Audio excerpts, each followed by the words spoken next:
Hello and welcome back to English Junction. I am so happy you are here today. Today we are going to listen to a story about something we all use every day, the phone. We live in a world of likes, shares, and filters. We show the world our best moments, our best clothes, and our best smiles. But behind the screen, many people feel lonely. They feel tired. They are living what I call the fake life. In this story, you will learn why one man decided to delete everything.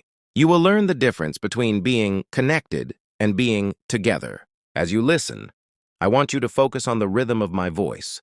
Don't worry if you don't understand every word. Just listen to the heart of the story. Are you ready? Take a deep breath. Put your phone away unless you are using it to watch this. Let's begin. Leo was a king, but he was a king of a world that did not exist. Leo lived in a beautiful apartment on the 40th floor. He had 1 million followers on his social media account. Every morning, he woke up and reached for his phone before he even opened his eyes. His life looked perfect on the screen. He traveled to blue oceans. He ate expensive food. He wore clothes that cost more than a small car. When he posted a photo, the likes came in like a rainstorm. Tap, tap, tap. People from all over the world said, "Leo, I want your life," or "You are so lucky." But Leo was not lucky. He was tired. Every perfect photo was a lie. To take a photo of a relaxing breakfast, Leo had to work for 2 hours. He had to find the right light. He had to move the plates. He had to wait for the sun. By the time he took the photo, the eggs were cold. The coffee was bitter. He didn't enjoy the food. He only enjoyed the like. Leo was living in a golden cage. He was rich and famous, but he was a prisoner of his own camera. He couldn't go for a walk without filming it. He couldn't talk to a friend without recording it. One evening, Leo went to a party. It was a party for famous people. Everyone was holding a phone. No one was looking at each other. They were all looking at themselves in their screens. They were laughing for the camera. But when the camera stopped, their faces became gray and sad. Leo stood in the middle of the room. He realized that if everyone's battery died, the party would end. There was no real music. There were no real conversations. He went home and sat in the dark. He looked at his latest post. It was a photo of him smiling at the party. The caption said, "Best night of my life." Leo felt a tear run down his face. "This is a lie," he whispered. "This is all a fake life." Leo looked at the delete button. In our modern world, we think that being offline means being alone. We are afraid that if we don't post, we don't exist. Leo's heart was beating fast. He thought about his followers. He thought about his brand. But then, he thought about the cold eggs and the lonely parties. Click. The screen went black. The first night was the hardest. Leo felt a phantom itch in his pocket. He wanted to check the news. He wanted to see who was talking about him. The silence in his apartment felt like a loud noise. But the next morning, something strange happened. Leo woke up at 8 a.m. He didn't reach for his phone. He walked to the kitchen. He made coffee. He sat by the window and watched the rain. He didn't take a photo of the rain. He just watched it. He noticed the way the water made patterns on the glass. He smelled the fresh, wet earth. He tasted his coffee while it was still hot. "I am here," he said quietly. "I am actually here." The next Monday, Leo walked into the city. He felt like a ghost. For 3 years, he had lived through his camera. Now he was just a man with empty pockets. As he walked, he saw a group of friends at a cafe. They were sitting together, but they were not talking. Each person was looking at their own phone. They were together in person, but they were miles apart in their minds. Leo wanted to shout, "Look up! The sun is beautiful today." But he stayed quiet. He realized that he used to be just like them. He used to be a digital zombie. He walked past a wall with a huge advertisement. It was a photo of himself. It was a photo from 6 months ago promoting a new watch. In the photo, his skin was perfect. His teeth were white and he looked incredibly happy. Leo stood in front of the poster. He looked at the digital Leo on the wall. And then he looked at his own reflection in a shop window. The man in the poster was a lie. The man in the window was tired, but he was real. "Goodbye, Leo," he whispered to the poster. He decided to go to the park, a place he usually only visited to take nature photos. He sat on a bench near a fountain. Without a phone to distract him, his senses began to wake up. He heard the laughter of children. He heard the splash of the water. He felt the cold bench beneath him. In his old life, he would have taken 50 photos of the fountain to find the perfect one. He would have spent 30 minutes thinking of a clever caption. He would have missed the moment entirely. But today he just sat. An old man sat down next to him. The man wasn't holding a phone. He was holding a bag of breadcrumbs for the birds. "It's a beautiful day, isn't it?" the old man asked. Leo was surprised. In the city, strangers rarely talk to each other. "Yes," Leo replied. "It really is." "You look like you've seen a ghost, young man," the old man chuckled. "I think I was the ghost," Leo said with a small smile. "I'm just learning how to be a person again." The old man nodded slowly. The screen is a small window, but the world is a big door. Most people spend their lives looking through the window and forget to walk through the door. That night, Leo sat in his apartment. It was the quietest night of his life. Without the constant ping of notifications, the silence felt heavy. He looked at his hands. They felt empty. For years, his phone had been like a fifth limb, an extra part of his body. Now it was gone. Suddenly, there was a loud knock at his door. It was Jax. Jax was a vlogger and Leo's oldest friend from the digital world. Jax walked in, holding a camera on a stick. He was filming himself. "Hey, guys, I'm here at Leo's place," Jax shouted to his camera. Then he looked at Leo. "Bro, what is going on? Your account is gone!" Everyone is panicking. They think you were hacked. They think you're dead. "I'm not dead, Jax," Leo said quietly. "I just deleted it. I needed to breathe."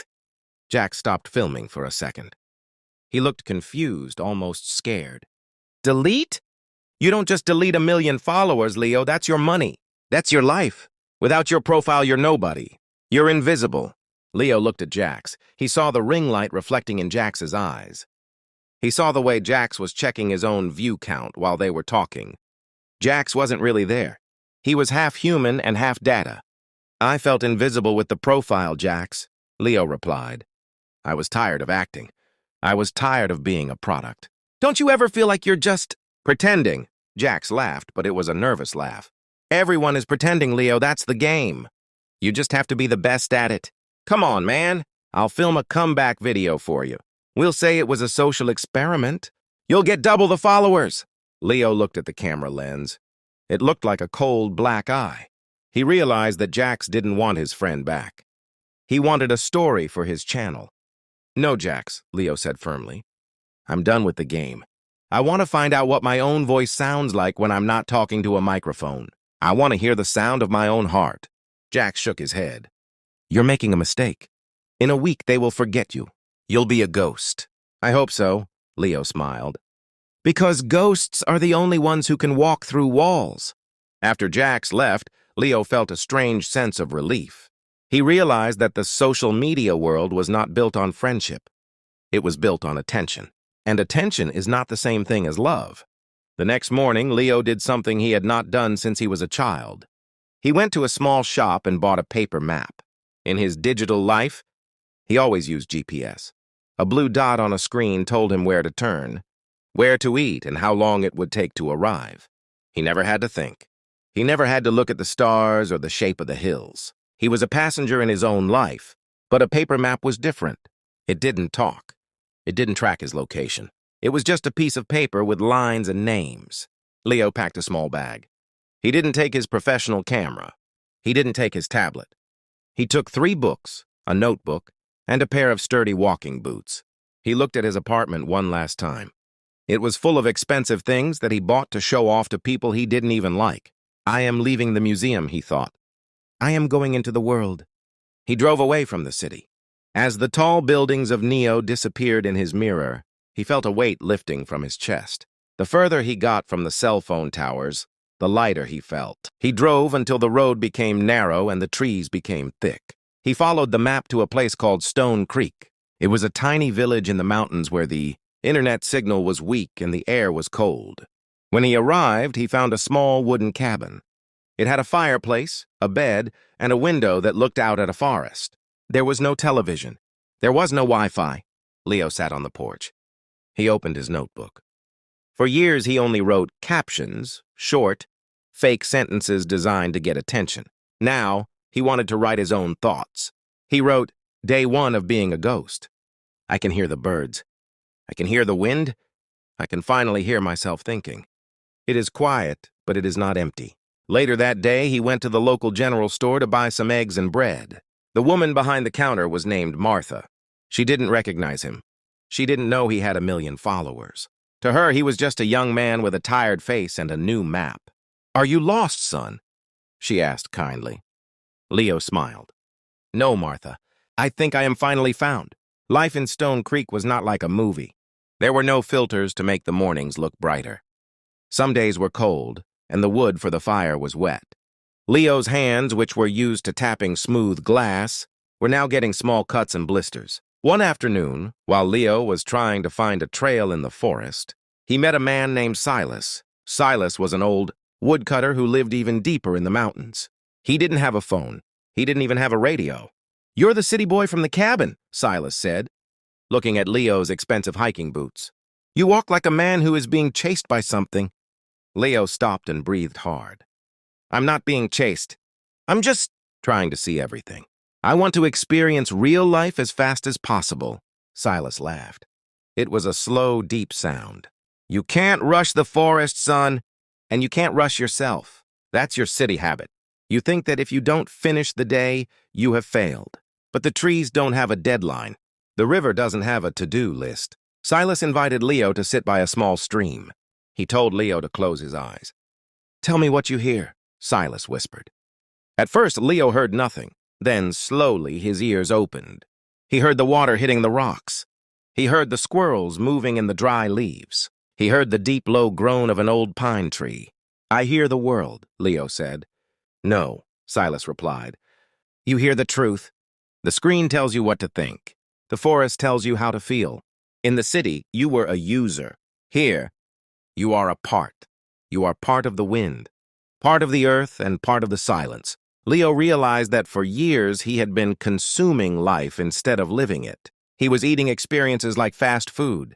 He would visit a beautiful place, take a photo, and leave. He never truly arrived. "Don't just look at the forest," Silas said, standing up.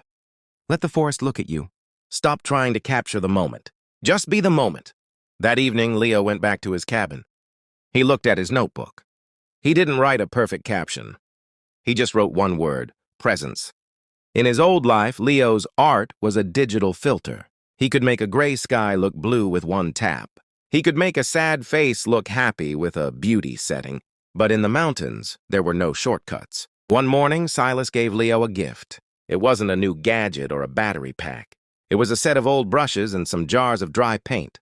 "The light on that mountain changes every hour," Silas said, pointing to the peak. "If you want to remember it, don't use a camera. Use your eyes. Translate the light to your hands." Leo had never painted before. He felt clumsy.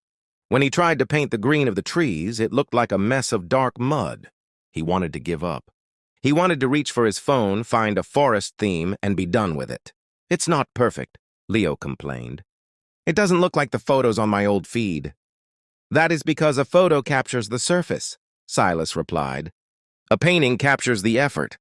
The imperfections are where the life is. Every mistake you make on that wood is a moment you were actually present." Leo stopped trying to make it perfect. He began to watch the way the shadows moved across the valley.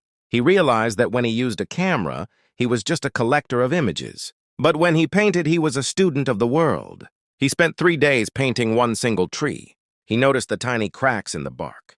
He saw the different shades of yellow in the leaves. He realized that the world is infinitely more detailed than any screen could ever show. For the first time, he was creating something that was for him, not for them. There were no likes to wait for. There were no comments to read. There was only the smell of the paint and the feeling of the wood. He felt a deep peace. He wasn't performing for an audience anymore. He was finally the lead character in his own story, even if no one else was watching. Winter was coming to Stone Creek. The air became sharp, and the morning grass was covered in white frost. Leo had been living unplugged for 6 months.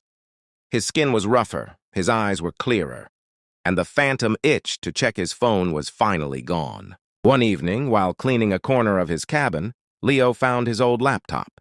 He had hidden it under a blanket on the day he arrived. It looked like a strange, cold artifact from a different century. He hesitated. Did he really want to open it? He felt like a traveler who had finally reached a beautiful island. Why look back at the dark ocean he had crossed? But curiosity won.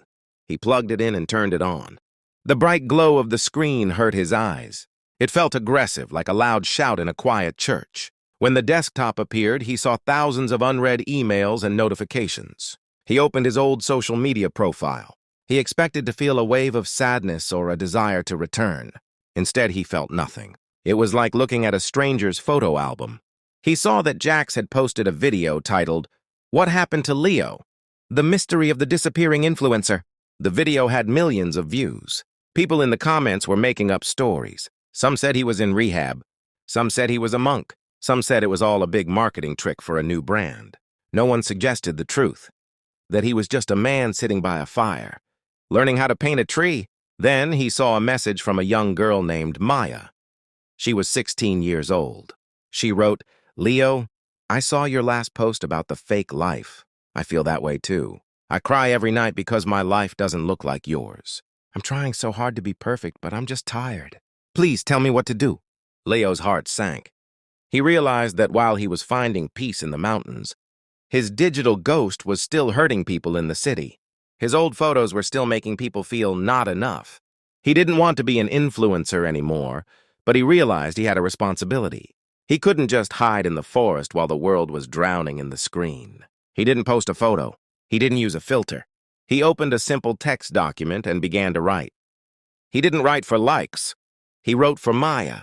He wrote a letter to everyone who was still trapped in the golden cage. Leo sat at his laptop for a long time. The white screen felt like a vast empty desert. He realized that for years he had been writing captions, but he had forgotten how to tell the truth. He didn't want to use hashtags. He didn't want to use emojis. He wanted to use his heart. He began to write. He wrote about the cold eggs at the fake breakfasts. He wrote about the loneliness of the 40th floor apartment. He wrote about the gray, empty feeling he had even when he reached 1 million followers. "The screen is a mirror," he wrote, "but it is a mirror that only shows what you want to see. It doesn't show your soul. It doesn't show your breath. It only shows your mask. If you are waiting for a like to feel happy, you are giving your heart to a stranger's thumb." He looked at Maya's message again. He typed a specific reply to her. "Maya, don't compare your behind the scenes with everyone else's highlight reel. Your life is not a movie. It is a story. And stories have messy parts, sad parts, and quiet parts. That is where the beauty is." Leo decided to do one last thing. He took his laptop outside to the edge of the creek. He opened the camera, not to take a selfie, but to record a video. He didn't fix his hair. He didn't check the lighting. He stood in the wind with the trees behind him. "This is my last message," he said to the small black lens. "I am not leaving because I hate you. I am leaving because I love the world more. I want to touch the bark of a tree, not just look at a photo of it. I want to hear the rain, not just a recording of it. I want to be real, even if I am invisible." He hit post. For a few seconds, the laptop sent the data into the sky, connecting to the satellites and the towers. Millions of phones in the city vibrated. Millions of people saw his tired, honest face. Then, before the comments could start, before the likes could arrive, Leo did something final. He didn't just delete the app. He didn't just delete the account. He shut the laptop, took out the battery, and put it back in the dark corner of the cabin. He walked back to the fire. The digital world was shouting his name, but Leo wasn't listening. He was listening to the wood pop and crack in the fireplace. He was listening to the wind. The city of Neo didn't change. The lights were still bright. The people were still rushing, and the glow of millions of screens still lit up the night sky.